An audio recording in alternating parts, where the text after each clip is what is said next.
Sejam bem-vindos ao primeiro episódio do Contraponto. Hoje temos connosco a dupla João Barradas e Tiago Nacarato. Bem-vindos. Uhul! Muito obrigado. Obrigado por estarem aqui. E acho que podemos arrancar com a pergunta que vos une. Como é que vocês conheceram ou como é que surgiu a possibilidade de trabalharem juntos? Ui, será que me lembro disso? Como é que a gente conheceu? Tu vais saber melhor que eu. Para já, com Bamba Social. É assim que eu me lembro. Temos muitos amigos em comum. Aí, o Tiago a destruir tudo. A cantar como pouca gente, como eu tenho visto pouquíssima gente que via cantar assim como o Tiago.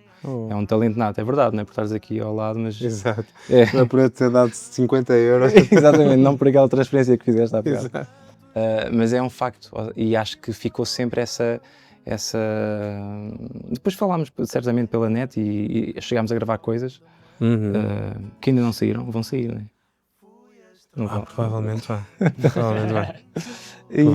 Sim, provavelmente vão sair e é isso, depois temos uma catrafada de amigos em comum e, quer dizer, é isso, é das vozes que eu mais admiro cá em Portugal e a forma como ele canta, portanto, quer dizer, assim que houve a oportunidade de a gente tocar, assim foi. Pois sim. Estou muito contente com esta introdução.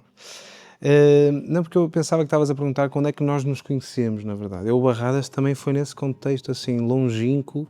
Acho que o primeiro concerto que eu vi de Barradas foi o Home, com o Mané Fernandes, ou seja, o Mané Fernandes e o Cardinho são músicos extraordinários do Porto, né, que estudavam na ESMA e não sei se lecionam, não sei se... não, acho que o Cardinho leciona em Espinho. E eu seguia-os muito no sentido de ir ver os concertos deles, etc e tal.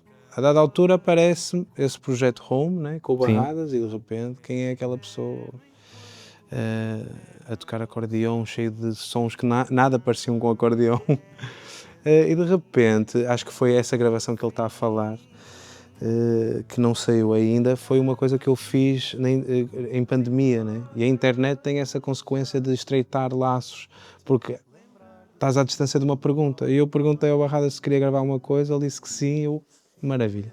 Fiquei contente e a partir daí, acho que foi essa vontade de tocarmos juntos. Entretanto, já gravamos agora um episódio também de uma série que eu estou a fazer, que é Não Saber o Desamor Live, que é todas as músicas do meu novo disco. Sim. Com artistas que eu admiro muito, e já tocamos juntos no Maria Matos também. Pois é, ainda este ano, não foi? Exatamente. Não, em janeiro do ano passado, acho. Uau, bem, tempo passa. Acho eu, não sei. E tocamos com o Kainan e tudo, foi tão lindo. Sim. Altos convidados. Portanto, já tem uma relação que já vem de lá de trás. Não é de agora. Sim, e é isso que a gente estava a dizer, ou seja, a questão desta rede de amigos que todos, mesmo quando as músicas são um bocadinho diferentes, sim, mas que vamos nos acompanhando sim, uns aos de géneros outros. completamente diferentes, de escolas completamente diferentes. Isso é... Sim, mas acabam por tocar-se. Essa é que é a grande questão aqui.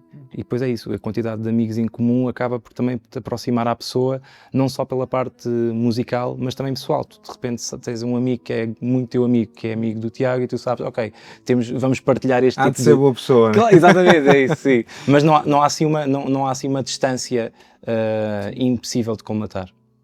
Entrando nessa relação que vocês têm um entre o outro, o que é que mais admiram no outro? Eu acho que a resposta há de ser a mesma, é a música, né? A forma como se faz música. A nossa relação é essa. Olha, lembro-me, tu não sabes disso se calhar, ou sabes, que é, eu lembro-me de ver o Barradas a tocar bar a 4 vozes no acordeão na Casa da Música. Então é assim, é isso, é daquelas pessoas que tu vês ao longe e dizes, um dia vamos tocar juntos, sabes? E acho que isso que pelo menos é o que me aproxima dele, é vontade de tocar. Eu, aliás, estou aqui com vontade de tocar com ele. Responder às tuas perguntas, nunca mais chega à música. Exatamente. Eu faço minhas as palavras do Tiago. Para mim o Tiago tem se calhar a coisa que eu hoje em dia aprecio mais, principalmente quando vou ver música ao vivo, que é chegares e estares relaxado no bom sentido, enquanto ouvinte, que é ouvir uma coisa que é quase como se não houvesse esforço. É tudo perfeito, tipo, não estás a preocupar se está com bom tempo, se está bem afinado, se a letra é boa ou má, está tudo lá e só vais desfrutar e nem sentes a dificuldade. Há coisas que são dificílimas de fazer, que é preciso muito trabalho, que é preciso ter muita atenção ao detalhe, mas como ouvinte ainda por cima para alguém que é um ouvinte ao mesmo tempo é músico, que também percebe o que é que está ali a acontecer do ponto de vista técnico, não é? Que acorde é aquele, que inversão, o que é que o outro músico está a fazer, e ver alguém que canta com este tipo de afinação e com esta dicção e hiper relaxado. É das melhores coisas que me podem pôr à frente para ver e ouvir, é alguém que faça música dessa forma. Pá, e o Tiago é um mestre nisso. Mais um Maravilha. bocadinho e rola aqui um beijinho. Claro, exato. Maravilha. João, tu quiseste aprender a tocar acordeão com 6 anos, não é verdade? Exato. Como é que surgiu esse amor pelo acordeão com 6 anos? Que se calhar não é um instrumento que se espera uma criança de 6 anos, digamos que apaixonar-se e querer muito aprender a tocar. Sim, não é óbvio a escolha, principalmente para quem nasceu nos anos 90, a escolha seria, sei lá, uma bateria, guitarra elétrica, aquilo que ouvíamos os instrumentos que ouvíamos na rádio. O acordeão estava associado, e está ainda, obviamente, associado, e bem, à música popular portuguesa. E eu estava no jardim de infância e a minha educadora de infância teve a ideia de trazer uma tocata à escola. E nessa tocata tinha um acordeão e eu apaixonei-me imediatamente por aquela caixa, fole, botões. Era uma senhora que estava na altura, estava a estudar piano clássico, que era a Carla, era uma exímia acordeonista, e a minha mãe, eu não tenho memória disto, mas a minha mãe conta que eu pedi com estas palavras que era para que ela me inscrevesse numa escola de música. Obviamente um miúdo de 6 anos que vivia no Porto Alto não sabia o que era uma escola de música, nem se existia. Portanto, alguém, ou a minha educadora de infância, ou até mesmo a Carla, disse: olha, se quiseres aprender, pede à tua mãe para te inscrever numa escola de música. E acho que até aos meus 18 anos a relação que eu tive com a música, com o instrumento, neste caso específico o acordeão, foi talvez a coisa que eu estou mais agradecido, porque nunca houve um lado profissional no sentido de ser obrigatório, nem de esperar que aquilo se tornasse em algo profissional ou de um modo de vida. Então foi sempre um hobby em que eu me divertia tanto que acabei por levar muito, muito, muito a sério, mas pensava que profissionalmente iria fazer outra coisa. Então foi assim que eu me mantive também depois no acordeão. Maravilha. Tiago, tu pelo contrário já foste estudar muito mais tarde, só aos 18 anos. Por aí, sim, 18 Qual anos. foi o teu percurso da música até aos 18 anos e porquê aos 18 anos já quereres uma formação musical? Assim, dentro de casa sempre tive, né? Instrumentos, sempre tive música, porque o meu pai é músico. Meus dois pais, minha mãe brasileira e meu pai brasileiro também, né? Tem essa coisa, e meu pai músico de bar, etc e tal. Mas o meu pai com pouca paciência, né? Tocava à noite, chegava a casa de manhã, madrugada, não quer estar com os filhos, assim, com aquela energia toda. Então nunca aprendi com o meu pai a não ser a observar, né, as coisas, e ele muitas vezes convidava-me para ir cantar com ele. Então a relação com o microfone, essa sim, foi desde a infância e tal. E depois os meus pais separaram-se e o meu irmão mais velho assumiu um bocadinho aquela postura paternal, o que nos afastou de certa forma, e eu ficava sensível a isso. E aos meus 16 anos ele decide dar-me a primeira prenda de aniversário, que foi uma guitarra, e eu tipo senti aquilo tipo, uau, afinal esta pessoa gosta de mim, sabes? E levei aquilo tão a sério também, e era tão divertido, que foi até a exaustão, né? A coisa de começar a compor, muito autodidata durante um ano, e depois inscrevi-me na Valentino Carvalho para ter aulas de guitarra, e foi aí que eu comecei. Tive aulas com o Peixe, dos Ornatos Violeta, sabe? E comecei, e o Peixe também tem uma relação com a música muito bonita, e ensinou-me essa coisa do amor pelas notas, do que é tensão, o que não é tensão, o que é resolução, essas questões todas teóricas, mas que de uma forma muito pessoal. E eu, a partir daí, comecei a compor, primeiro a compor, depois a fazer versões, e foi isso que aconteceu. Maravilha. Agarrando no facto de os dois terem estudado música, apesar de serem vertentes totalmente diferentes, tu, João, por exemplo, és professor aqui na licenciatura de Jazz e Música Moderna aqui da Universidade do Cidade de Lisboa, e queria perguntar-vos o que é que vocês levam desses anos de estudo para a vossa vida? O que é que vos marcou mais? Olha, eu acho... Que sentem, esta pessoa fez toda a diferença do meu percurso, o que seja. Sim, eu acho que a melhor escola de todas é tocar em conjunto, né? As jam sessions. Mas coisas como perceber um pouquinho de harmonia, isso ajuda muito, assim, naquilo que é tanto como compor, como quando estás a absorver e a tocar em conjunto. Eu, assim, acho que a coisa que eu mais uso é isso, é tipo saber os graus e o que cada uma coisa significa. Assim, tipo, mesmo para fazer modulações, etc e tal. E isso é o que mais me ficou de tudo, nem, tipo, mesmo, sei lá, a forma de tocar acho que é muito pessoal. Podes ter o melhor professor do mundo e não ter jeito nenhum para tocar, ou podes ter o pior e de repente com aquele pouco que ele te dá fazeres muitos sumos, né? Com poucos limões fazer sumos, limonadas, né? Então, é isso, resumindo, e acho que para mim a parte mais fundamental da música é a harmonia. E é nisso que pensas quando compões, primeiro? A maior parte das vezes, sim.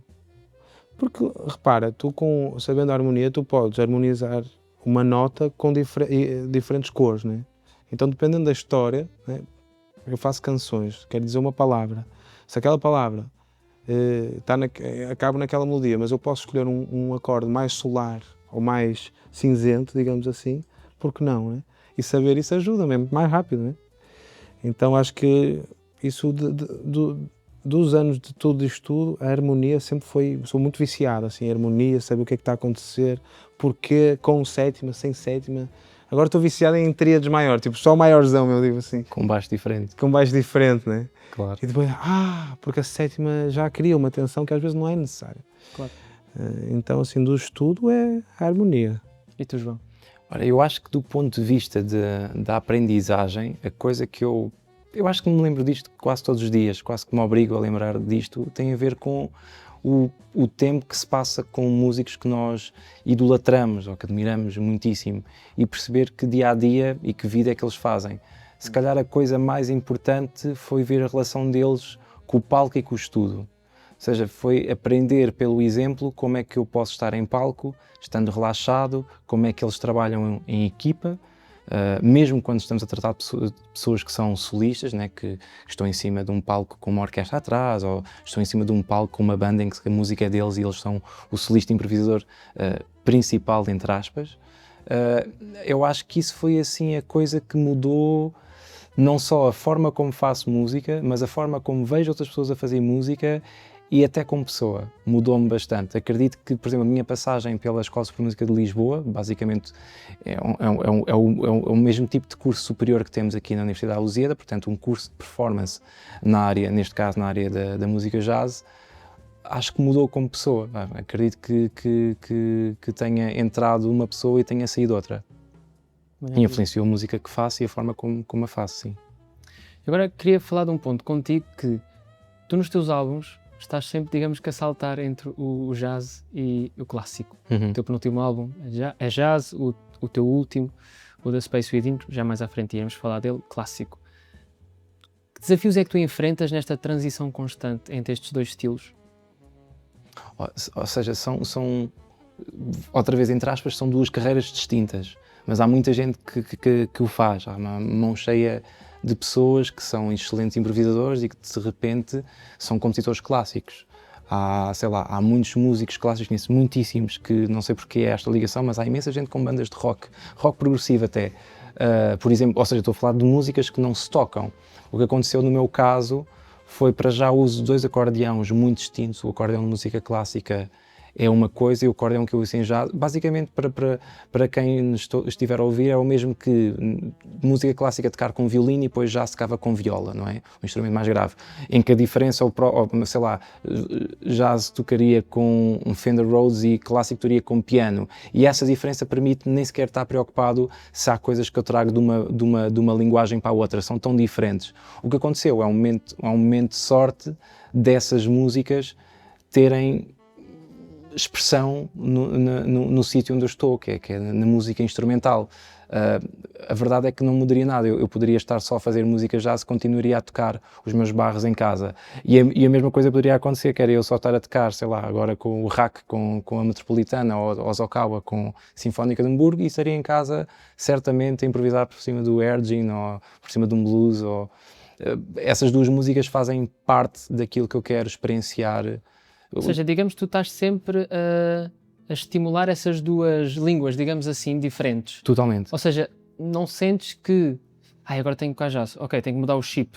Ou já é automático em ti completamente? Não há essa ideia de mudar o chip, é simplesmente tu perceberes que estamos a falar das duas músicas que eu mais ouço em casa. Certo. Ou seja, desde sempre eu quero ouvir jazz e ouvir música clássica. Claro que eu adoro ouvir belíssimas canções, as do Tiago.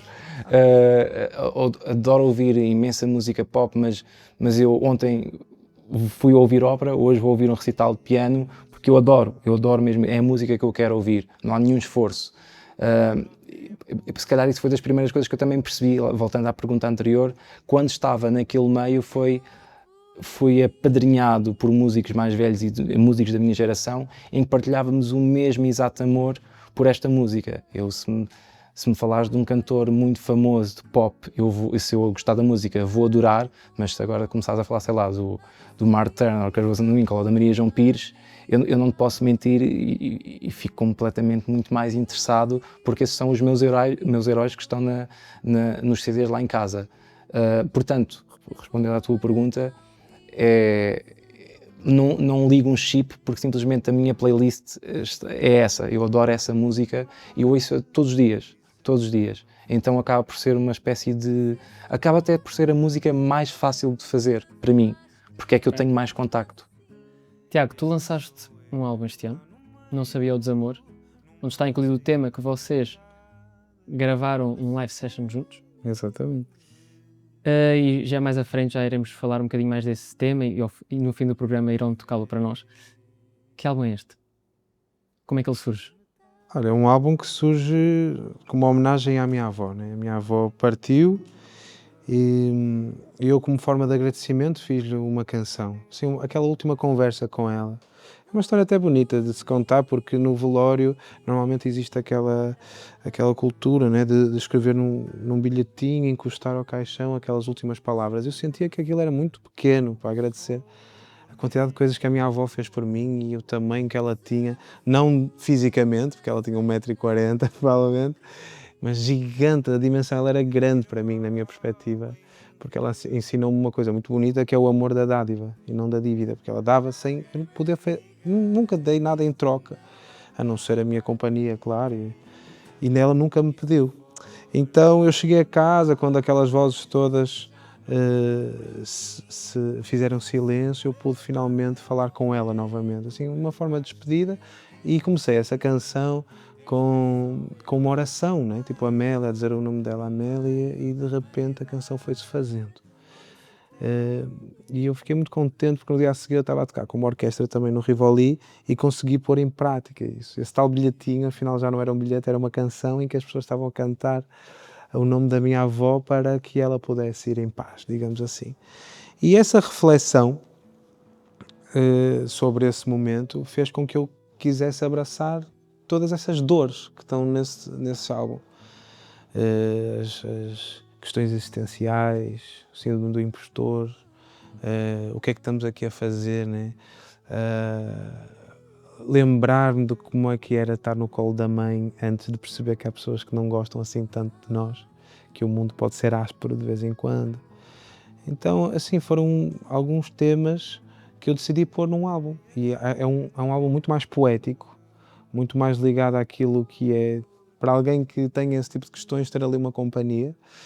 E é isso, é uma consequência da minha avó ter partido e eu ter refletido sobre isso, ter colocado isso em canção e posteriormente achar que devia lhe fazer tipo um álbum assim. Ou seja, o álbum foi todo composto por ti? Não. Okay. Ou seja, essas conversas são conversas que são boas para ter com amigos, né? E eu tenho a sorte de ter muitos amigos compositores e depois, obviamente, que o conceito ele aparece e tu, ok, deixa eu ver então o que é que eu posso fazer com aquilo que já tinha feito antes, com aquilo que eu posso fazer agora ainda. E por acaso hoje até estava a ter uma conversa na TSF e tem muitas participações assim de compositores, né? Tem a Luísa Sobral, a Milhanas, a própria Mimi Freud também ajustou ali umas frasezinhas. É do Mundo, tudo compositores maravilhosos que eu amo e que posso chamar de amigos, imagina só. E tem o Eduardo Cardinho que também participou. Já ouvi falar disso. Só que em Lisboa só és tu para substituir. Claro, exato. João, falando agora contigo, os dois lançaram um álbum este ano. Tu lançaste The Space Within, gravado com a Orquestra Sinfónica de Hamburgo, que eu acho por acaso um álbum brilhante. Obrigado. Onde por exemplo, tocas o concerto para piano número 23 em Lá maior do Mozart, que tu próprio transcreveste para acordeão, não é verdade? Exato. Como é que surgiu este álbum? Que álbum é este? Olha, o álbum começou a ser desenhado já há uns anos, na primeira vez que eu toquei com a Sinfónica de Hamburgo, porque tocámos a peça que está gravada agora, de Toshio Hosokawa, que é um dos melhores compositores que eu conheço, compositor japonês com uma técnica de orquestração inigualável e que escreve muito bem para acordeão. E eu não conhecia essa peça, foi uma proposta do mestre titular da Orquestra Sinfónica de Hamburgo, Sylvain Camberlin, que é um grande colaborador e um grande amigo pessoal do Toshio Hosokawa, já há muitos anos, e disse-me, vamos avançar com este programa, e assim foi. E adorei tocar com a orquestra nesse contexto que não fosse só música clássica ou barroca. Neste caso, estamos a falar de música dos nossos dias. A peça foi escrita em 2000, se não me engano. E logo após esse concerto, tanto a direção da Sinfónica de Hamburgo como o próprio mestre titular referimos que esta peça não estava ainda gravada em álbum. Estamos a falar de um dos compositores mais tocados no mundo inteiro dentro da música contemporânea. E, quer dizer, aí foi o primeiro gatilho para gravar o álbum. O segundo foi a escolha do Mozart. Eu já tinha tocado também com a Sinfónica de Hamburgo uma transcrição, mas daí, nessa altura, foi o concerto em Ré menor para cravo e orquestra de Johann Sebastian Bach.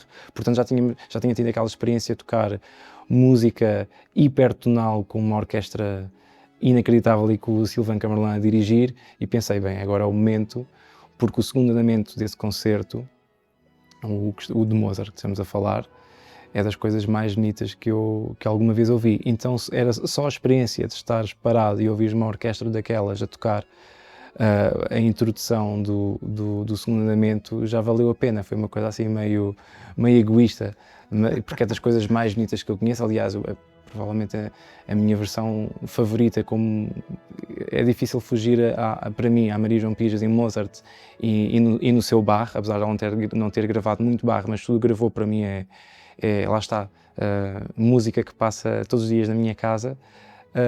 Portanto, quer dizer, foi a desculpa perfeita para tocarmos esses dois mundos com uma orquestra que toca maravilhosamente, com um maestro que eu sinto muita ligação, e ainda por cima uma cidade que eu há muitos anos que todas as temporadas acabo por passar lá em diferentes projetos. Portanto foi assim tudo em um, foi um pacote lindo poder finalizar o The Space Within com eles.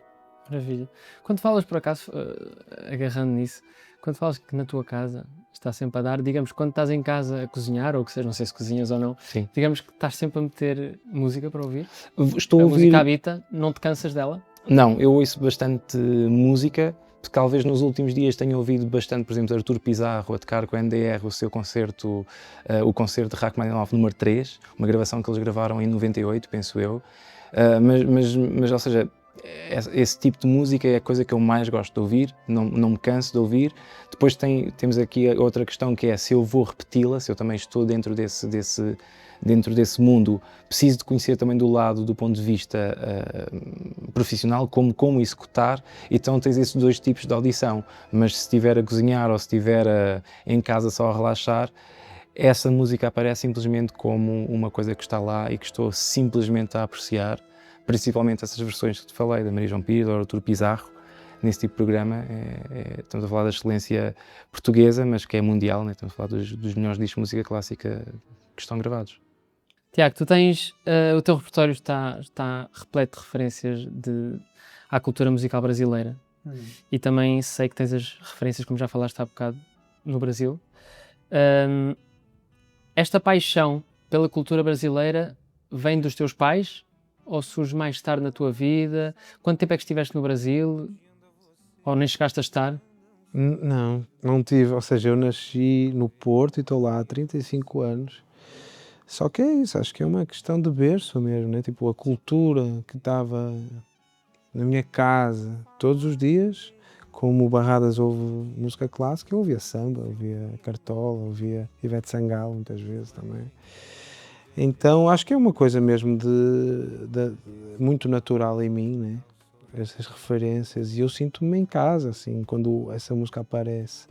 Eu fugi muito dela, assim, na infância, fui para os rocks da vida, fiz 30 por uma linha. A minha primeira banda eram 14 guitarras elétricas, 6 baixos e uma bateria. Mas depois entrei numa orquestra de jazz e baixos elétricos da Casa da Música, com o Peixe. Pá, uma barulheira e eu feliz da vida. A dada altura entro numa festa de bamba social e eu percebi, é aqui que eu quero estar. Percebi que era a atitude que eu queria, era o formato de vida, né? Tipo, é o lifestyle, a música também é o lifestyle que tu queres tomar. E eu vi aquelas pessoas todas sorridentes, aquelas músicas bonitas com melodias ancestrais, antigas, que vêm do sofrimento, aliás, dos ex-escravos brasileiros, né? E eu senti-me tão em casa que a partir daí nunca mais parei de pôr essas referências na minha música, apesar de fazer muita coisa diferente também, tentar.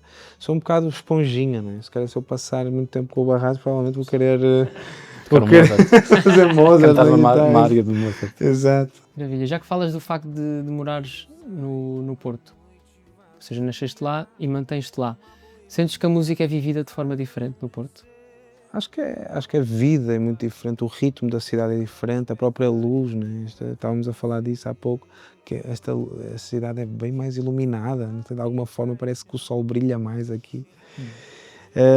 E tive já muita sorte nesta vida de viajar pelo mundo a fazer música e acho que vai mudando a atitude assim, das pessoas. Em relação à música. No Porto eu acho que saem muitos músicos bons, mas é uma cidade com pouca oferta assim, de música ao vivo, como tens aqui, né? Desde segunda a domingo tens concertos de tudo o que tu possas imaginar. E lá não, acho que tem um déficit assim, nem digo entretenimento, de propostas musicais. Que diferenças é que vocês encontram quando vão tocar em países diferentes? Qual é as vossas maiores dificuldades ou o que é que têm a pensar? É que eu tenho que mudar porque este público é totalmente diferente, tenho que fazer isto diferente? Sim, é assim, a grande diferença, a mais radical de todas é Portugal-Brasil. Para mim, o povo brasileiro vive muito o ao vivo. Eles cantam muito e falam, sabes, aquela coisa e dizem aquilo que se sentem rápido, são rápidos a querer manifestar os seus feelings. Então, o potencial do show ficar uma coisa emocional e forte acontece muito. E na Europa, como eu viajo também protegido por essa coisa de estar a tocar música brasileira, o público brasileiro acaba por ir também, ou seja, fazer as capitais, Londres, Madrid, então estou sempre nesse tipo de ambientes. Mas acho que a grande diferença é essa, o público português é um público mais tipo, olha, mostra-me lá o que é que, a ver se me consegues conquistar. Sinto às vezes essa diferença. E os meus públicos mais ou menos é isso, os espanhóis são, como é uma circunstância muito de primeira vez, não dá para medir essa coisa, mas também tem um pouco mais de latinos que o português, para mim, no meu ponto de vista, na minha experiência. Barradas não sei. Olha, do ponto de vista, quando é coisas de jazz na Europa, eu diria que de forma assim quase igual, tudo o que seja França, Bélgica, Alemanha, Suíça, as pessoas vão com uma abertura brutal para conhecer. Ou seja, no sentido de que estamos a tocar num festival de jazz de Bruxelas, as pessoas até podem não conhecer, mas acreditam de tal forma naquela curadoria, e os festivais têm tanto tempo, tantas edições, quer dizer, que eles sabem que há ali é um bocado como a assinatura de uma grande sala de concertos, não é? Aquela sala de concertos garante que o nível das atuações não quer dizer que sejam do teu agrado, do teu gosto, mas que o nível musical está presente. Na música clássica, o que eu sinto é que tens imensos conhecedores. Ou seja, para já, pessoas que sabem exatamente ao que vão, que já te conhecem, que te seguem nas redes sociais, que seguem no Spotify, que seguem aqueles compositores, porque não podemos esquecer que, apesar de ser instrumentista, os compositores são as figuras máximas daquilo que nós fazíamos, não é? Tu vais ouvir a peça interpretada por, não é? Não é a interpretação de uma peça não é? O compositor é sempre, ou quase sempre, a palavra basilar e o nome basilar do concerto. Portanto, as pessoas sabem ao que vão. E depois há um fenómeno da crítica escrita, que é muito presente na Alemanha, na Bélgica, na França, em que todos os concertos são comentados por escrito. Ou seja, então tudo é passado a pente fino. Tu em Portugal obviamente tens crítica, obviamente que os jornais, isso é um fenómeno mundial, estão a perder peso, e a crítica musical em Portugal não tem tanto, não aparece nas páginas tantas vezes como o número de concertos bons que temos, mas isso tudo somado, tu sentes uma atenção para com o conhecimento do programa que apresentas, que se estende, por exemplo, a uma cidade secundária na Bélgica, em que tu aqui só sentes nos festivais grandes de música clássica, nas grandes programações. Na Bélgica às vezes sinto que num sítio, numa cidade mais pequena, as pessoas fizeram a viagem, ou mesmo as próprias pessoas daquela cidade conhecem exatamente a peça e conhecem exatamente aquele instrumentista ou aquela formação, o que é às vezes arrebatador. Mas estamos a falar de um país que, quer dizer, grande parte das suas cidades secundárias tem não só teatros, mas como casas de ópera. Quer dizer, se nós fizermos uma regra 3 simples para Portugal, percebemos que do ponto de vista da apetência cultural, aquilo que as pessoas querem ver e ouvir, há essa diferença. Obviamente que tu, assim que metes os pés nesse tipo de salas, sentes, ok, não estou em Bruxelas, se calhar estou em Ghent, não é a cidade principal, e as pessoas estão aqui completamente a saber o que é que estão a ouvir. E isso para mim choca-me sempre no bom sentido. O público português, acho que é sempre aquela coisa que é... não sei se sentes isso, mas os músicos portugueses eu sempre sou super acarinhado aqui. Lá fora é mais um estrangeiro, não é? Tipo, ok, giro, toca ou não toca. Em Portugal acho que há uma certa... Olha, é um dos nossos, o que é que ele vai fazer? Eu gosto, por acaso gosto de tocar em Portugal. Claro, depois vem a pressão da gente também ter amigos na plateia, que eu sinto, sofro um bocadinho com isso. Sofro um bocadinho. Mais família, não é? Tipo a namorada, ou os pais, ou família direta, já me incomoda um bocadinho. Ao mesmo tempo, tem a parte boa de ter lá o público que está mesmo contigo e quer ver, olha, quero hoje ver música portuguesa em Portugal. Pronto, e eu por acaso gosto muito disso. Sim, eu percorro dois tipos, né, de palcos, né, principalmente em Portugal, que é os teatros ou as feiras, não sei o quê, que é muito discrepante, né? A feira é diferente, não é? A feira é diferente, porque pode calhar qualquer coisa, né? Pois. Já me calhar, tipo, plateias muito grandes, lembro de um Viana Bate Forte com plateia muito grande e a querer estar lá, como já na Chamusca, uma filinha de pessoas...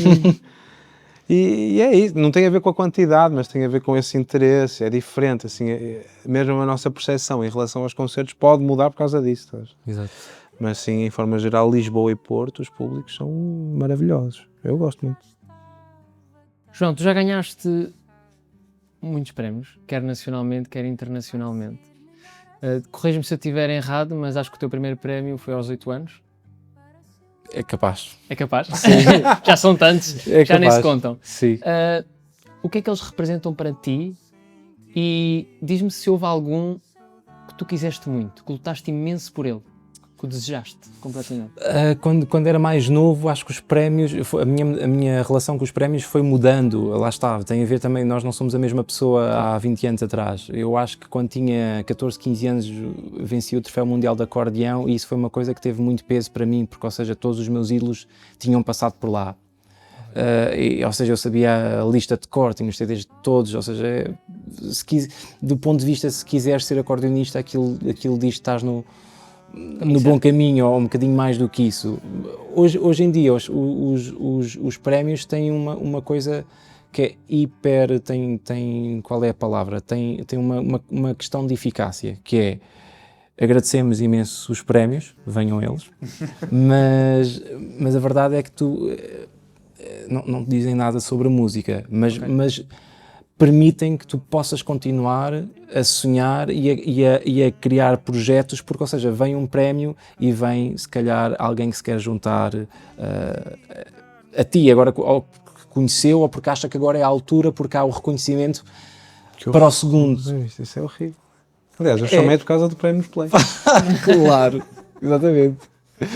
Ou seja, há esse lado que permite continuares a fazer. Eu percebo que possa soar até um bocadinho não musical, mas é isso, quer dizer, é o mesmo que imagina se tiveres um artista que de repente tem, nem vamos falar de prédios, tem milhões de visualizações é impossível que não haja festivais, que não haja outros artistas que queiram trabalhar contigo, ok, ou porque conheceram a tua música, ou porque têm interesse em ter um pouco dessa visibilidade, mas depois cabe também a ti manter, a ti e a quem trabalha contigo, à tua equipa, conseguir perceber que o caminho é para ali e isto pode ajudar a ir exatamente para o caminho que tu queres, e a música não precisa, quer dizer, por ganhares um prémio Play não precisas de colaborar com todos os vencedores do prémio Play, há coisas que não faz sentido, e até outras coisas, quer dizer, eu não acho que, por exemplo, por ter ganho o prémio Play, que o meu CD é melhor que o do João Mortágua. Isso é completamente louco, não é? Não é,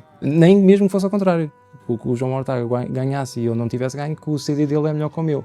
São ambos necessários, ainda por cima de um grande amigo e de alguém que eu acho que é dos melhores músicos portugueses, mas eu acho que isso não passa, quer dizer, tenho a certeza, não passa pela cabeça de nenhum daqueles nomeados, porque os conheço a todos. Agora, sim, não podemos esquecer que há um lado hiper concreto, que é abre-te portas e é a sucessão de prémios, quer dizer, olha, permite ter espaço numa revista da especialidade, por exemplo, isso na música erudita é hiper importante, é muito difícil chegar a ter críticas e que a tua música seja vista nesse tipo de contexto. Os prémios abrem essas portas, assim como os concursos.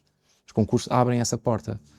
Até lá a porta estava fechada e era independente da qualidade musical, que isso também acho que é importante, não é? O prémio, se hoje ganhares um Grammy, a tua música de ontem não mudou, não passou a ser melhor, não é? Mas vai-te certamente abrir oportunidades para tu, se calhar, continuares a fazer a tua música e, se calhar, ainda noutro nível. Maravilha. Muito bem. Tiago. Tá bom. Tiago, no início do próximo ano, 2027, vais comemorar 10 anos de carreira, É verdade. com 2 concertos, diria eu, bastante importantes, em Lisboa e no Porto. Uhum.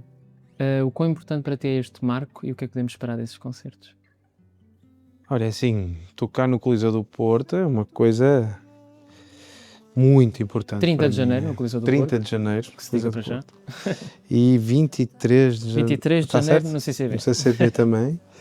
O CCB é especial, de igual forma, já estive lá, é uma sala muito, muito confortável, com um som incrível, mas o Coliseu realmente ainda não fiz. Já fiz muitas coisas e o Coliseu acho que é a casa perfeita para comemorar 10 anos de carreira, uma estrada que me deu amigos, que me deu muita música boa, muitos companheiros que ainda vamos tocar mais vezes juntos também, e vai ser muito bonito tocar na sala. Para mim é uma das salas mais importantes do país, para mim é mais, né? Porque é um símbolo da música e da arte e do teatro da minha cidade.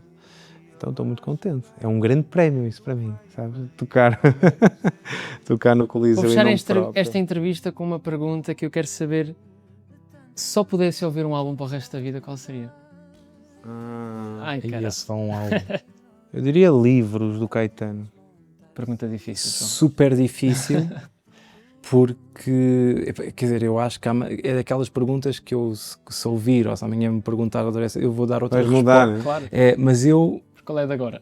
Pá, A de hoje eu acho que seria o Live at Blue Note do Keith Jarrett. Eu acho que são 5 CDs, uma compilação. Pô, é não gravado podes ao vivo. escolher um, já viste? Não, lá está. Não, mas São faz 5, parte, são 5. são muitas faixas. Vem tudo, compras só aquele CD. Compras só aquele package, pacote. E é incrível. Estamos a falar aquilo, cada CD é um tratado de bom gosto, de genialidade. Acho que seria impossível para mim não deixar de ouvir esse CD. Live at Blue Note, Keith Jarrett, SM. Bem, como agradecimento, e já que a Universidade este ano faz 40 anos de existência, a Universidade deu-me aqui umas lembranças para eu vos dar, como forma de agradecimento. A cada um saquinho a cada um. Muito obrigado, Rodrigo. E a Universidade também. Muito obrigado, Tiago. Maravilha. Vou espreitar. Caderno. Espreitem à vontade. Muito obrigado. Vazio. Para compor, Fixe. hein? É vazio. Para compor, Está mas completamente vazio. Que bom, muito obrigado. E não sei se são umas pessoas muito estressadas, mas é uma caneta anti-stress. É? Uau, Tem eu uma sou, por rodinha acaso. aí. Pá, desconhecia que Maravilha. isto Em vez de existia. roeres as unhas, não é? Mesmo. Boa, gosto. Fixe, obrigado. Muito obrigado. Este é um programa do núcleo de Jazz e Música Moderna e em parceria com a Faculdade de Arquitetura e Artes da Universidade de Lusíada, e foi um gosto para nós ter-vos aqui. Obrigado. E foi um obrigado. prazer conversar convosco. Muito obrigado. Muito obrigado, Rodrigo.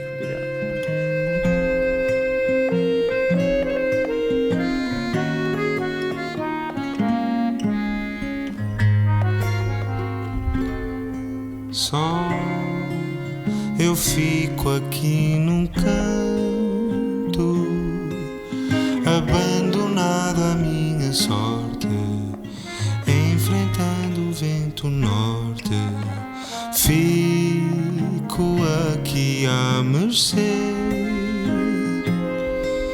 É que o amor que a gente vê não vem livros para a gente ler. Só caminhando sem rumo, eu selo o coração a fio de prumo e não me dou a ninguém. E sigo nesta hora, sem demora, para um cais de calor, de amor que não se vê.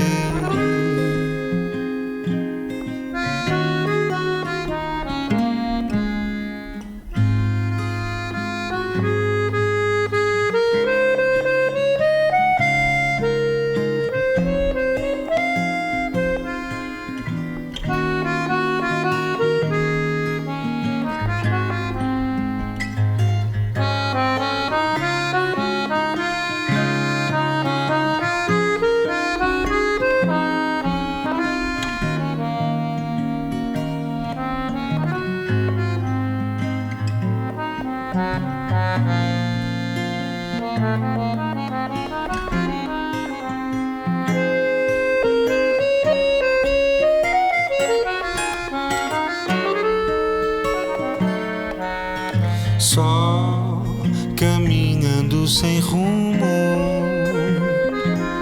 eu selo o coração a fio de prumo e não me dou a ninguém. E sigo nesta hora,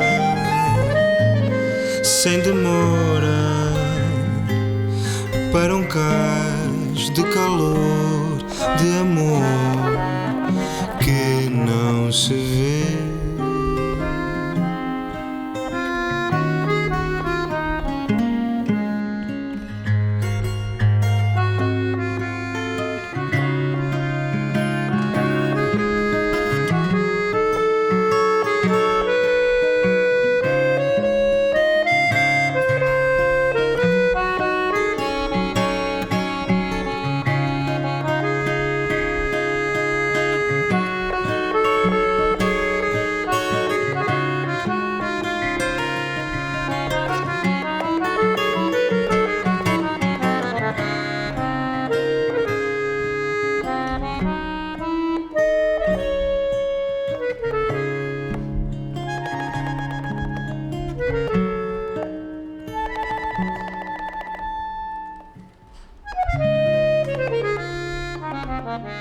Thank you.